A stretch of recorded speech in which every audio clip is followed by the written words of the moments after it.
અમદાવાદ મિત્ર ન્યૂઝમાં આપનું સ્વાગત છે। અમદાવાદના શાહીબાગ વિસ્તારમાં 15 વર્ષીય સગીરા સાથે ગેંગરેપની ઘટના બની। સગીરા જે સોસાયટીમાં રહેતી હતી તે સોસાયટીના જ યુવક અને તેના મિત્રોએ મળી 4 મહિના પહેલા સગીરા સાથે દુષ્કર્મ આચર્યું હતું। જો કે સગીરા કંઈ બોલતી ન હોવાથી પરિવારે પૂછપરછ કરતા ભાંડો ફૂટ્યો હતો।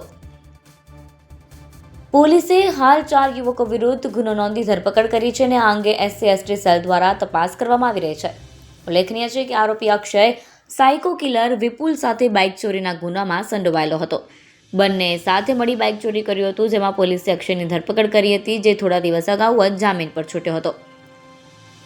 અમદાવાદના શાહીબાગમાં રહેતી 15 વર્ષીય સગીરા સ્કૂલમાં અભ્યાસ કરે છે। સગીરાને 4 મહિના પહેલા તેની સોસાયટીમાં રહેતા પરિચિત યુવકે પોતાના ઘરે બોલાવી। જોકે સગીરાને ઘરે બોલાવ્યા પછી યુવકના ઘરે પહેલાથી જ તેના અન્ય 3 મિત્રો પણ હાજર હતા। સગીરા યુવકના ઘરમાં આવતા 4 યુવકોએ ભેગા મળી સગીરા સાથે બળજબરીપૂર્વક દુષ્કર્મ આચર્યું, જે બાદ બનાવ અંગે સગીરાને કોઈને જાણ ન કરવા પણ કહ્યું।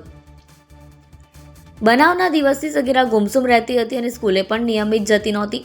બનાવ અંગે સગીરાના પરિવારે જ્યારે તેની સાથે વાતચીત કરી ત્યારે સગીરાએ તેની સાથે બનેલી દુષ્કર્મની ઘટનાની જાણ કરી।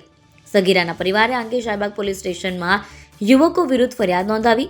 પોલીસે દુષ્કર્મ અને એટ્રોસિટી એક્ટ મુજબ ગુનો નોંધી 4 આરોપીઓની ધરપકડ કરી છે। આ બનાવની વધુ તપાસ SC/ST સેલ દ્વારા કરવામાં આવી રહી છે।